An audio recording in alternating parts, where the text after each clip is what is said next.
અને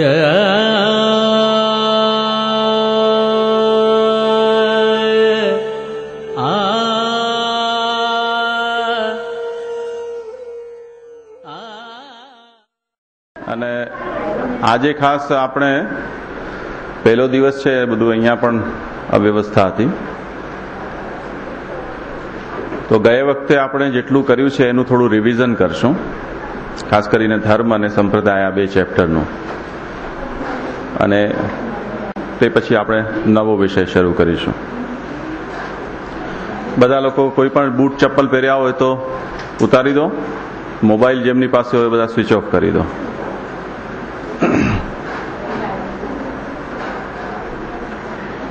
મંગલાચરણથી કરીએ શરૂ બધા.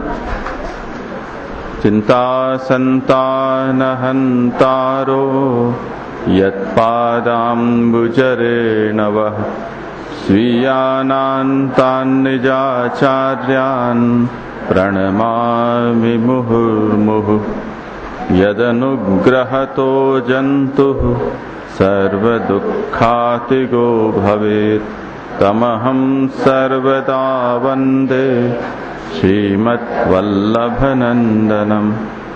અજ્ઞાનતિમિરાન્ધસ્ય જ્ઞાનાંજનશલાકયા ચક્ષુરુન્મીલિतं યેન તસ્મૈ શ્રીગુરવે નમઃ. નમામિ હૃદયે શેષે લીલાક્ષીરાબ્ધિશાયિનમ લક્ષ્મી સહસ્રલીલાભિ સેવ્યમાનમ કલાનિધિમ. ચતુર્ભિશ્ચ ચતુર્ભિશ્ચ ચતુર્ભિશ્ચ ત્રિભિસ્તથા ષડ્ભિર્વિરાજતે યોऽસૌ પંચધા હૃદયે મમ.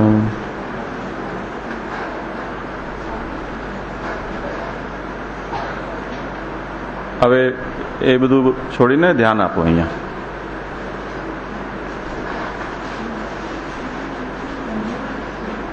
આપણે જે આ બાલ સંસ્કાર શિબિરની ચેન ચાલુ કરી છે, ગોકુલથી આપણે આરંભ કર્યો હતો. કેટલાક વિદ્યાર્થીઓ તમારામાંથી એવા છે કે જે ત્યારથી જોડાયેલા છે. કોણ કોણ છે ગોકુલ શિબિરમાં? કોણ હતા? એના પછી આપણે હાલોલ ગયા હતા. હાલોલમાં મને એમ છે કે 2 વખત આપણે, કે 1 વખત? 1 વખત હાલોલમાં થયા. તે વખતે કોણ કોણ હતા? હાલોલમાં મુંબઈના થોડાક હતા. અને તે પછી બેટ દ્વારકા ગયા. એમાં કોણ કોણ હતા? તો ગોકુલ અને હાલોલમાં આપણે એક જ કોર્સને રિપીટ કર્યો હતો. કિશનગઢમાં પણ આપણે દિવાળી વખતે ગયા ત્યારે પણ સેમ કોર્સ હિન્દી ભાષામાં આપણે રિપીટ કર્યો હતો. અને બેટ દ્વારકામાં કેટલાક વિષયો આપણે નવા લીધા છે. કયા કયા કોઈને યાદ છે? ગુણ, જીવાત્મા. હજી કોઈ વિષય હતા જે બેટ દ્વારકા સિવાય બીજે ક્યાંય આપણે નથી લીધા? કૃષ્ણ ચરિત્ર, ખાસ કરીને શ્રી કૃષ્ણ ભગવાનની દ્વારકા લીલા છે એનું ચરિત્ર. આ કર્ટન જરા બંધ કરી દો. હવે જો અત્યારે આપણે, હું એમ માનીને ચાલી રહ્યો છું કે બેટ દ્વારકા સુધી, ગોકુલથી લઈ અને હાલોલ, કિશનગઢ, બેટ દ્વારકા, ત્યાં સુધી આપણે જે કંઈ પણ કર્યું છે એ બધું તમારા એકદમ પોકેટમાં છે ને? એકદમ તૈયાર છે એ વિષય. એના આધારે આપણે હવે અહીંયા આગળ ચાલીશું. એટલે જે વિદ્યાર્થીઓ આના પહેલા શિબિરમાં આપણે જે વિષયો લીધા છે એને તૈયાર નથી કરી શક્યા, એમને અહીંયા તકલીફ પડી શકે છે. એમના માટે ચોઈસ છે, ફરીથી જે બેઝિક કોર્સ ચાલી રહ્યો છે રાજુભાઈ વગેરે, એના ક્લાસમાં તમે લોકો જઈ શકો છો. અત્યારે આપણે જે વિષય લેવાના છીએ એનું તમને સંક્ષેપમાં કહી રહ્યો છું કે યહૂદી ધર્મ એટલે જુડાઇઝમ, ઈસાઈ એટલે ક્રિશ્ચિયાનિટી, મુસ્લિમ, ઇસ્લામ, જૈન અને બૌદ્ધ, આ 5 ધર્મોના વિષયમાં આપણે કંઈક વિચાર કરીશું, શીખીશું એમને. ન તો આપણને યહૂદી બનવું છે, ન ઈસાઈ, મુસ્લિમ કે જૈન, બૌદ્ધ થવું છે, પણ આપણે જે દુનિયામાં રહી રહ્યા છીએ એમાં જે લોકોની સાથે રહી રહ્યા છીએ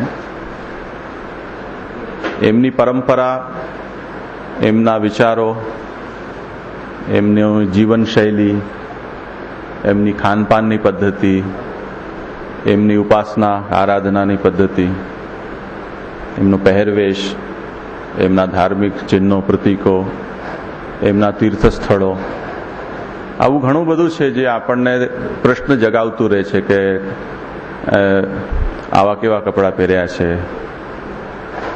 એક વખત હું ક્યાંક જઈ રહ્યો હતો તો મને એક ભાઈ, અમે વેઇટ કરી રહ્યા હતા ફ્લાઇટની, તો બાજુમાં બેઠા હતા, મારા પાસે આવું લેપટોપનું એ હતું બેગ, એટલે એ સમજ્યા કે આમાં લેપટોપ હશે.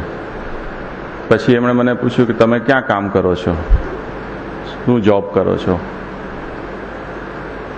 તો એમનો પ્રશ્ન તો બરોબર હતો, એમને જિજ્ઞાસા કોઈને પણ થાય, અને આપણે પણ કંઈક તો જોબ કરી જ રહ્યા છીએ, સાવ જોબલેસ તો નથી. મેં મારી રીતે એમને કંઈ સમજાવ્યું તો એમને કહ્યું તો પછી આવા કપડાં કેમ પહેર્યા છે તમે? એ આપણા ભારતના જ હતા. મેં કીધું કોઈક ને કોઈક જમાનામાં તમારા પિતાએ નહીં તો તમારા દાદા પણ આવા જ પહેરતા હશે. ધોતી તો પહેરતા જ હશે, એટલીસ્ટ ઉપર કદાચ ઉપરનો નહીં પહેરતા હોય, એની જગ્યાએ કુર્તો કે શર્ટ કે બંડી એવું કંઈક પહેરતા હશે. તમે એ પહેરવાનું છોડી દીધું છે ને અમે હજી નથી છોડ્યું, હવે અમારા પછી કોઈ છોડી દે તો ભલું પૂછું. તો આપણે જે ભારતમાં રહી રહ્યા છીએ, ભારતનો વેશ પણ આપણા માટે અજુકતો છે, આશ્ચર્ય પમાડે એવો છે કે આ કેવું પહેરીને આવ્યા છે. જેમ આપણને આપણા પહેરવેશ, ખાનપાન, રહેણી કરણી એમાં પણ આપણને આજે પ્રશ્ન થવા લાગ્યા છે, તો એ જ રીતે બીજા ધર્મના લોકો, બીજી પરંપરાના લોકો જે જાતનું જીવન જીવી રહ્યા છે, જે જાતની માન્યતા ધરાવે છે, જે જાતના એમના ભાષા છે,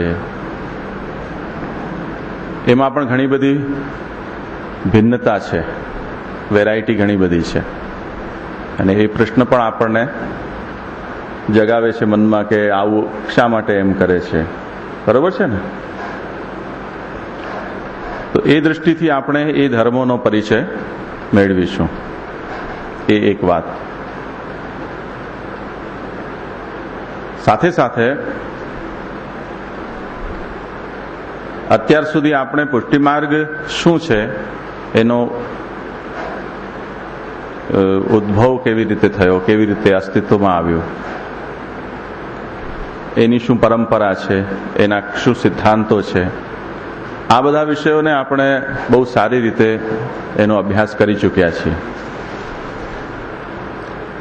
એટલે 3 અબ્રાહ્મિક ધર્મો એમ કહી શકાય. અબ્રાહ્મિક એટલે યહૂદી, ઈસાઈ અને મુસ્લિમ, આ 3 ધર્મનો જે મુખ્ય આદિ વ્યક્તિ જેને આ ધર્મના મૂળમાં રહ્યો છે એ અબ્રાહમ નામનો વ્યક્તિ હતો. અને ત્યાંથી આ 3 ધર્મો એક પછી એક આવ્યા.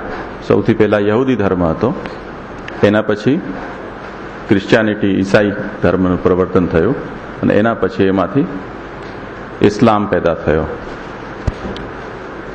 તો એ 3 ધર્મો અને 2 ધર્મ છે એ ભારતમાં પેદા